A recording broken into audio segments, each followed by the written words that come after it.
नमस्कार भावांनो, हिंदी केसरी मैदानमध्ये आपलं सर्वांचं स्वागत आहे.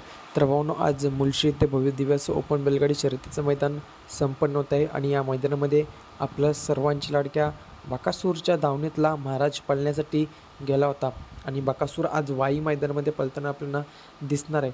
तर महाराज सेमी क्रमांक 4मध्ये तास क्रमांक 5वरून चिठ्ठी निघालेली होती, म्हणजेच काय गाडी कडेने लागली होती.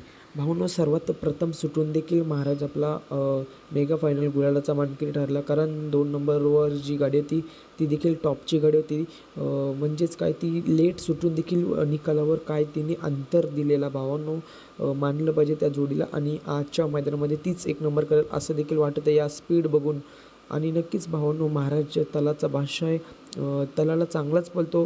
आत्तापर्यंत जेवढे मैदानामध्ये गेलेला आहे तेवढ्या मैदानामध्ये सर्वात प्रथम सुटलेला आहे आपला महाराज. आणि आजच्या मैदानामध्ये प्रथम सुटून देखील आपल्या महाराजला हार पत्करावी लागली. पुढच्या रानाला नक्कीच स्पीड कमी झाला महाराजचा. आज पायरा होता मन्याबाई. सेमीफायनल 4मध्ये आपल्याला महाराज पळताना दिसाला. महाराजला पुढच्या मैदानासाठी शुभेच्छा. धन्यवाद भावना.